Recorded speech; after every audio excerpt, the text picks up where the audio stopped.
Check engine light on? Take the guesswork out of your check engine light with O'Reilly Veriscan. It's free. Ask for O'Reilly Veriscan today.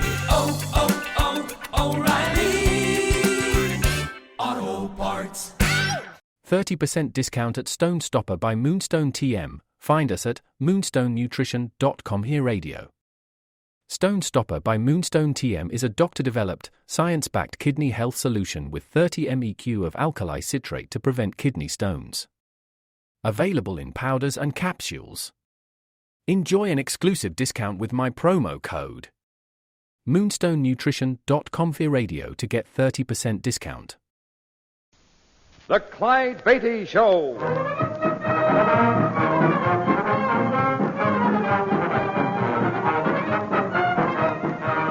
The world's greatest wild animal trainer, Clyde Beatty, with an exciting adventure from his brilliant career. The circus means thrills, excitement, snarling jungle beasts. The circus means fun for young folks and old. But under the big top, you see only a part of the story. The real drama comes behind the scenes, where 500 people live as one family, where Clyde Beatty constantly risks death in the most dangerous act on earth. This master of the big cats has journeyed to Africa and India, hunting down his beasts in their native jungle. All of this is part of the Clyde Beatty story. It is entitled Danger Unrehearsed.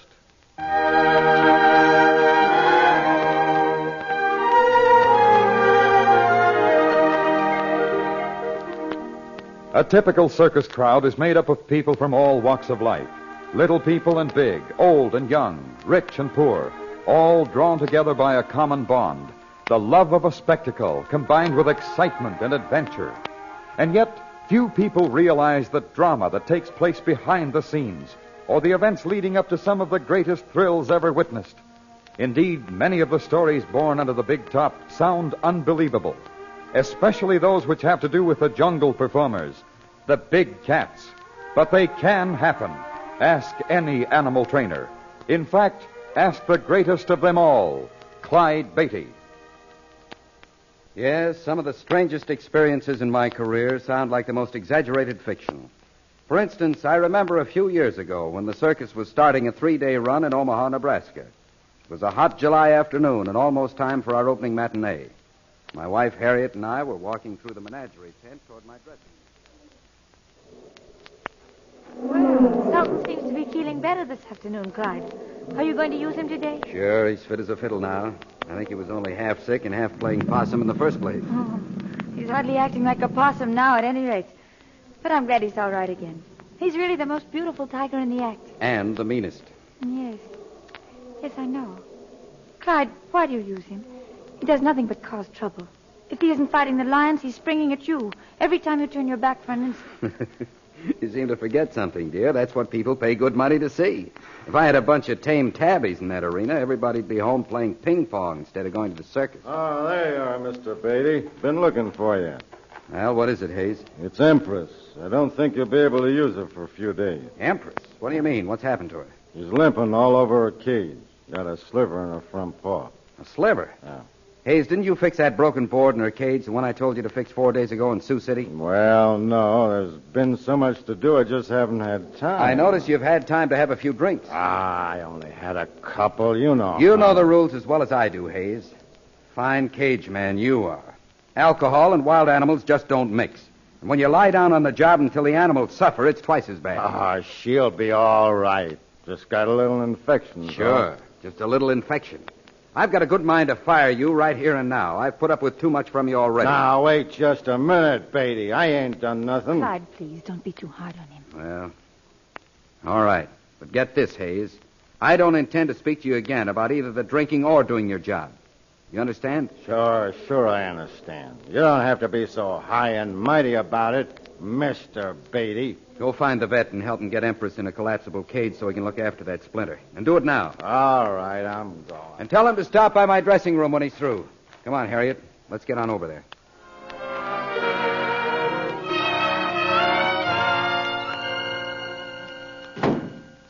Oh, me. Sometimes I wonder why I didn't stay in Chillicothe and become a shoe clerk or something. Now, with Empress lame, I'll have to use Ganges on the new trick. And Sultan's still pretty nervous with the other cats. Yes. There's something I wanted to talk to you about. The new trick, I mean. Wait till they see this one. 4 months I've worked on it, not counting the time in winter quarters. Today, the public will see it for the first time. Do you have to do that trick today, Clyde? Couldn't it wait another week? Long enough for you to rehearse it some more? Why, Harriet, you know I've got to do it today. Have you forgotten the publicity releases? The papers have all printed that a big surprise is in store for everybody today. A brand new trick, never before seen. Well, there's several reporters coming out this afternoon just to cover it after they interview me. Yes, I know all that, but... What's bothering you, Harriet? Why don't you want me to do it? Oh, I don't know, really. You'll probably laugh at me, but I have the strangest feeling. Call it woman's intuition, if you will, but that trick is so dangerous. Clyde, I'm afraid.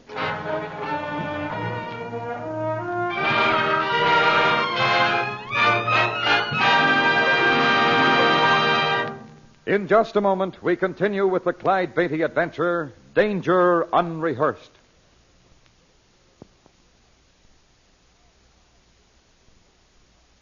And now, back to the circus grounds and Clyde Beatty.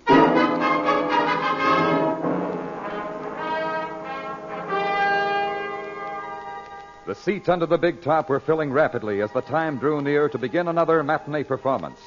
A buzz of excitement could be heard as the eager crowd awaited another thrill-packed show, which was to be highlighted by a brand new act inside the Steel Arena, an act which Clyde Beatty had worked on for months. But in his dressing room, Clyde's wife, Harriet, had a strange premonition of disaster, a feeling that this dangerous new act should be postponed. Please, Harriet, you mustn't get upset like this. Everything will be all right, I tell you. I'm sorry, Clyde. I just can't help it. I couldn't put it off now if I wanted to. Why, the people would run me out of town on a rail if I didn't live up to my promise. I'd rather see you run out of town than carried to a hospital. Oh, I suppose you're right. I'm sorry, Clyde. I know you can do it all right. That's my good girl. By the way, when those reporters stop in for their interview before my act, how about sticking around in case they want some pictures? I think a little more beauty and a little less Beatty might be a good idea. Oh, no. It's you they want to interview. And anyway, I talked to them this morning. Told them you'd reserve a box, and they agreed to it. Use it on one condition. One condition? What's that? That I sit with them. The dogs. They know they've got us on a spot. But with you to charm them, they'll probably give the new act rave notices whether they like it or not. Hey, anybody home in there? Yeah, come on in. It's not locked. Joe Miranda? Uh-huh. Hiya, Jungle Jim. Hi. Any of your little pets in here? No. It's safe, Joe. Come in. Yeah, always like to make sure. Oh, hi, Harriet. How are you? Fine, Joe. You seem to be in good spirits today.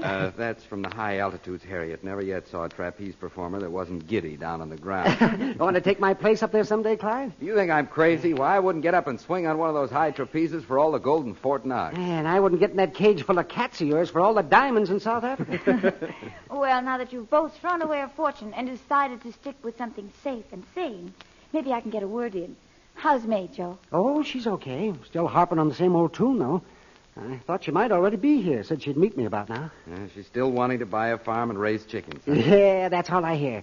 Joe, you're getting too old for aerial work. Joe, we've saved enough money. Let's buy a little farm and settle down. Joe, your timing is off. I'm going to start wearing earplugs if she doesn't cut it out. Maybe she's right, though. Everybody's got to retire sometime, you know. Hey, now, wait a minute, Harriet. Don't you start that on Joe. Heaven help me if she does, Clyde. How could I retire? I'd go nuts on a chicken farm. Can't you just picture me gathering in the eggs? May'll get over it. She's just got a darn fool idea something's going to happen to me. And I know exactly how she feels. No, you women. Let's skip the whole thing. I'm not retiring, and that's that. Well, the big top sure wouldn't seem the same if you did, Joe. By the way, how's your new man working out? Oh, he's coming along okay. Needs some more experience, is all. Oh, that's probably me now. Come in. Hello, Clyde. Harriet. Hi. Sorry I'm late, Joe. I just got here myself, baby. It's good to see you, May. Where have you been hiding lately? Hiding? It's hardly hiding I've been doing. I've been working for Sam over in the cookhouse. In fact, I'm due there now. Well, I didn't know you liked to cook that much. Oh, it's not that. Just something to keep me busy. I get tired sitting around day after day with nothing to do. I tried to get her to take up knitting, but she wouldn't do it. Knitting. If you'd get some sense, Joe Miranda, and buy us a little farm, I'd have... Uh-oh, here we go again, kids. May, you wouldn't really want Joe to retire, would you? You can bet your sweet life I would. We got plenty of money, and I'm sick to death of traipsing all over the country, living out of a trunk and never getting set long enough to take a good breath. But, May, Joe here is one of the best in the business. He's right in his prime. Pry my eye. He's getting too old. His timing's off lately.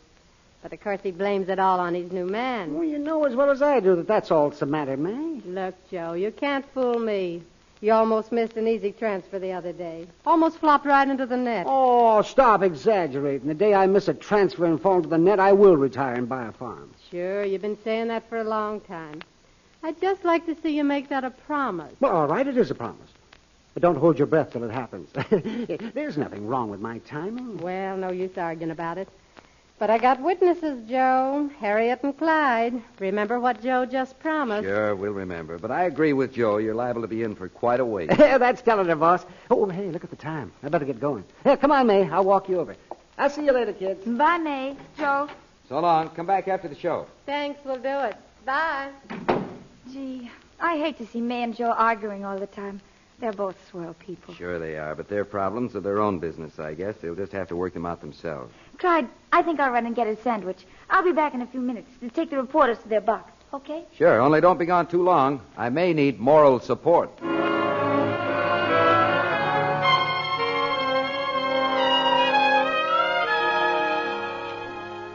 know some of these questions we've been asking probably seem pretty silly to you, Mr. Beatty.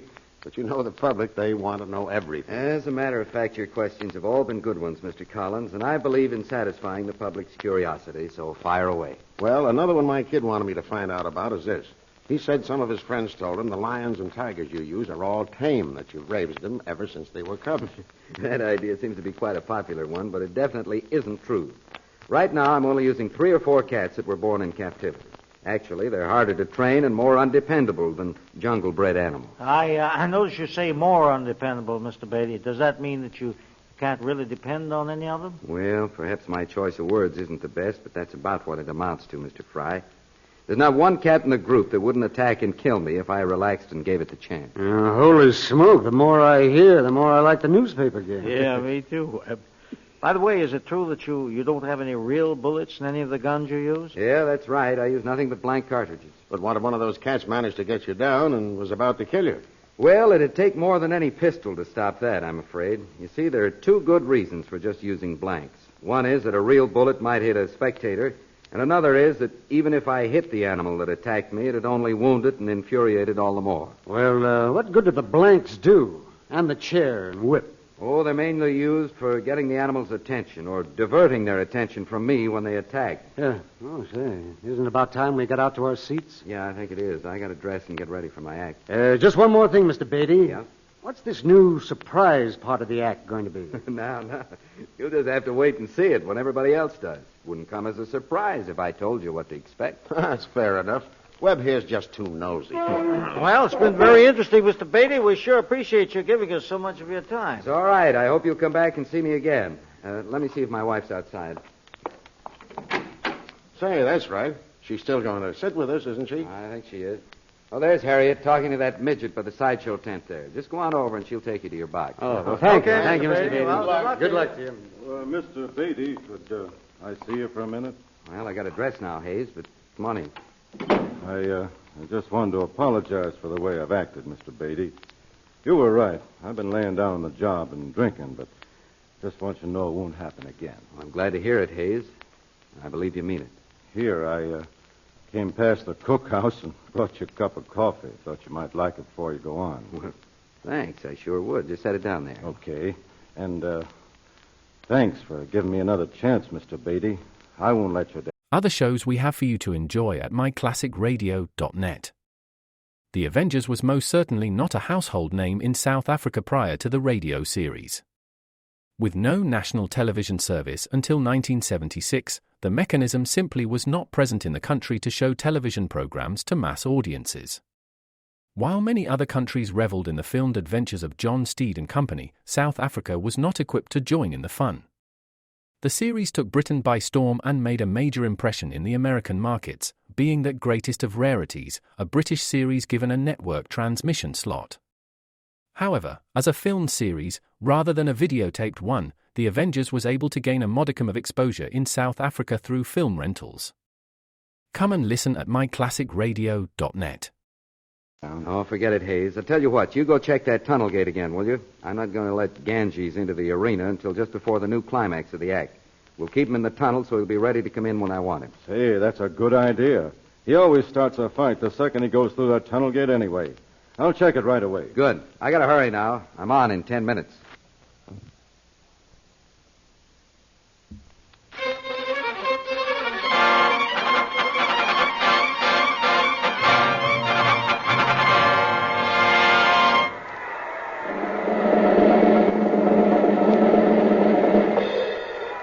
Ladies and gentlemen, your attention is directed to the Steel Arena, presenting the largest group of jungle-bred wild animals ever assembled at one time. Black-maned African lions, Royal Bengal tigers, and featuring the only spinning tiger in the world, trained and presented by the greatest wild animal trainer of all time, the one and only Clyde Beatty.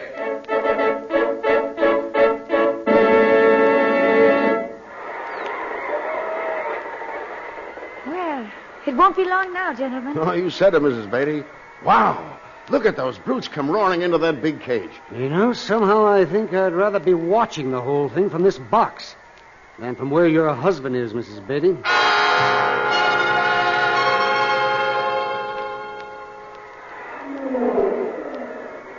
That ringmaster certainly wasn't exaggerating, Mrs. Beatty. This is the greatest show yet, and I've seen a lot of them. Oh, but I suppose it gets boring to you, doesn't it? Oh, on the contrary, Mr. Collins, one can never become bored with Clyde's act, knowing any second something unforeseen might happen. You see, no two performances are ever quite the same. Yeah, I think I see what you mean. Mixing that many lions and tigers may look simple, but actually it's the most dangerous thing in the world for a trainer to attempt. Is it true that your husband's the only one who ever succeeded in doing it? Mixing that many, I mean? Yes, that's correct. He's worked as many as 54 lions and tigers together at the same time. Did you say he's about to do the new surprise trick, the climax? Any moment now, Mr. Collins. Oh, man, look at that big brute paw at his chair. I wouldn't stand in front of that lion for $1,000,000. That's Simba, one of the meanest of the lot. I think he's especially upset because of Ganges, that tiger that's pawing at the tunnel gate trying to get into the arena. Look, the lion knocked the chair right out of his hand. Where you slipped. Holy mackerel, he's flat on his back. The lion's grabbed him. Look, he's picking him up by the belt. Well, how do you like that? He's carrying Beatty around the arena like a sack of flowers. Hey, that's the greatest stunt I ever hope to see. This is a surprise climax, Mrs. Beatty. It's the... Why, Mrs. Beatty, what's the matter? You look as pale as a ghost. You don't understand. That's not part of the act. Clyde's at his mercy. Simba will kill him.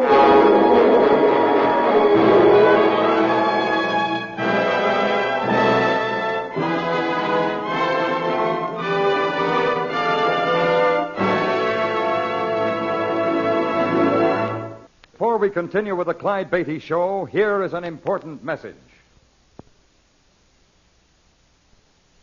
We return now to Clyde Beatty and Danger Unrehearsed. The big circus crowd excitedly awaiting the climax of Clyde Beatty's wild animal act suddenly saw the giant Nubian lion Simba knock the chair from Beatty's grasp and crash him to the ground. Then, to the complete astonishment of the spectators, the lion grabbed Beatty by the belt and began carrying him around the arena. But Harriet Beatty knew that this was not part of the act, and that Simba would soon turn killer. Down in the arena, Clyde Beatty was faced with the biggest crisis of his life, a crisis named Simba. As Simba carried me around the arena, I thanked my lucky stars for the heavy leather belt around my waist. So far, Simba had only scratched me. But if he changed his hold, it looked like curtains. I hung from his jaws, helpless, not daring to move a muscle for fear of antagonizing him. Somewhat fatalistically, I resigned myself to death. Then, as Simba carried me further, my eyes glanced to the tunnel gate where Ganges was snarling to get into the arena. Ganges, the murderous tiger who loved nothing better than a fight with a lion. Maybe there was still a chance. If only I could make myself heard by my assistant outside the arena. Hank, open the tunnel gate. Let Ganges in. Hurry, Hank. My heart was in my mouth as Hank rushed over to pull the rope by the tunnel and quickly opened the gate. In a flash, a bundle of striped fury hurtled into the arena and straight at Simba. Clyde, come on. You can make it to the safety cage now. I'm coming. Pull that door open.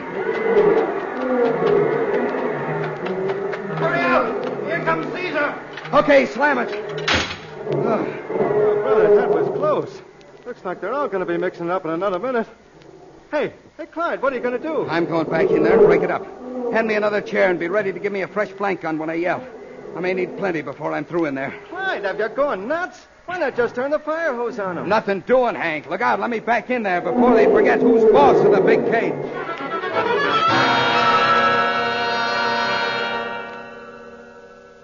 Well, what do you think, Doc?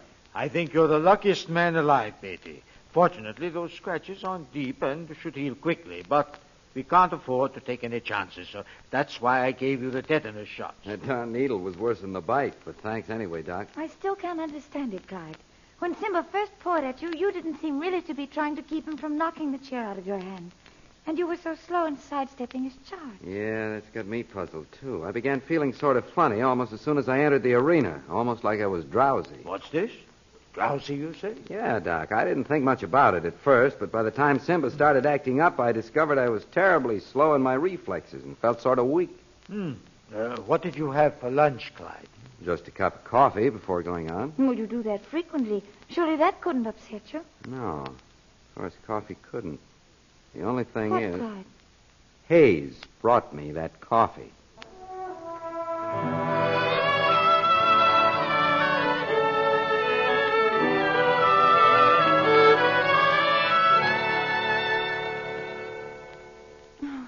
I'm glad you weren't there to see it, May. I don't think I've ever been so frightened in my life, even when I've been in the arena with those cats. Must have been awful, Harriet. And all those people yelling and applauding.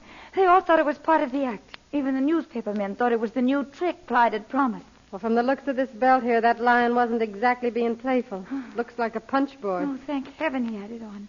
I shuddered to think. Uh-huh. Bet I missed all the gossip. Hi, May. Well, hello. Harriet was just telling me about your latest crowd thriller. If you think the crowd was thrilled, you should have been in my boots.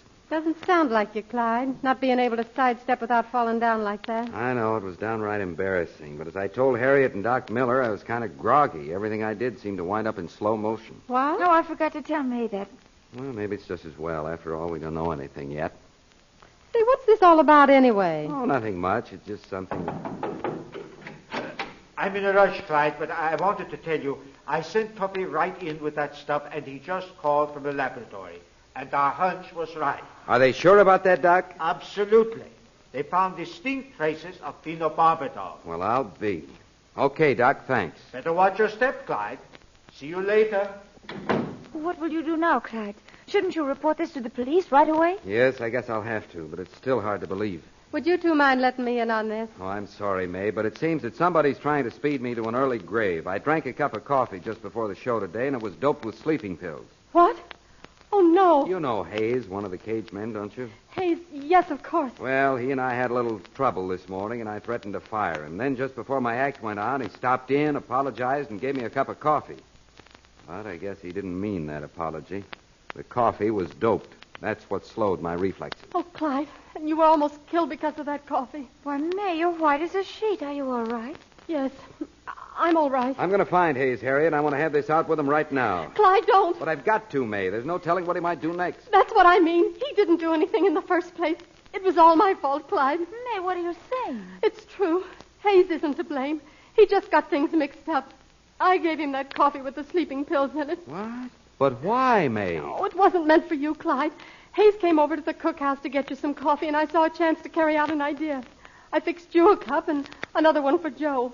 Only I put 2 sleeping pills in Joe's and told Hayes to be sure he got that one because it had more sugar in it the way Joe likes it. You put those pills in coffee that Joe was supposed to drink? I can't expect you to understand, but...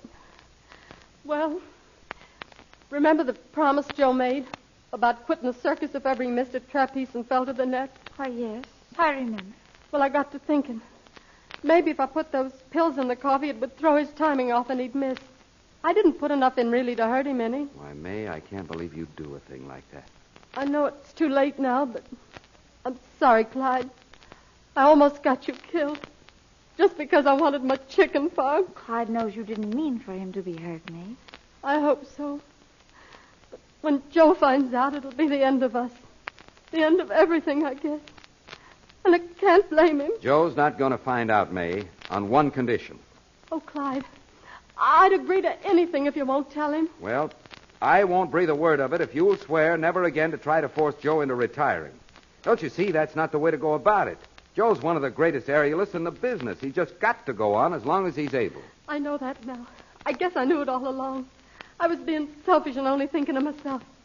But I promise, from now on, I'll be his biggest booster and mean it. Good enough. And now, if you girls will excuse me, I got work to do. Why, Clyde, what work do you have to do now? I'm going to run those cats through another rehearsal of the new trick. Tonight, the people are going to see what they were supposed to see this afternoon.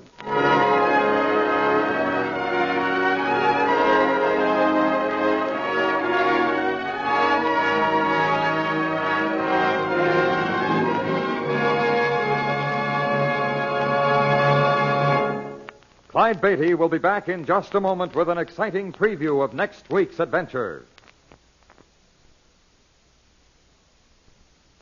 And now, a brief but exciting preview of our next Clyde Beatty drama, Elephant Stampede.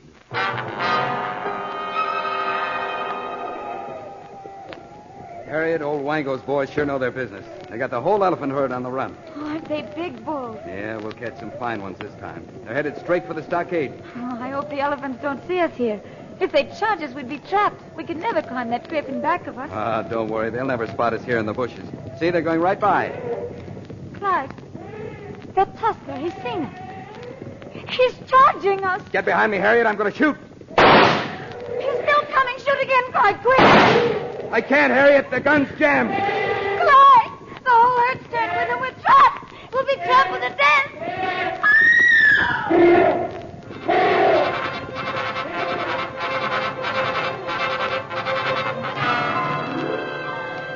We were on an expedition to capture elephants in the heart of Africa, the Dark Continent.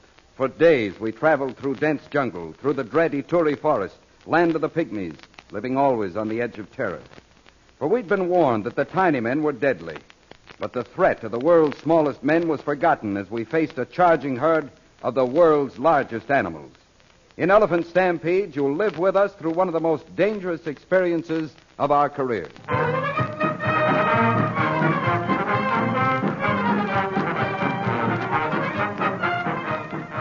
All stories are based upon incidents from the career of the world-famous Clyde Beatty and the Clyde Beatty Circus. The Clyde Beatty Show is produced by Shirley Thomas. Danger Unrehearsed was written by Robert T. Smith.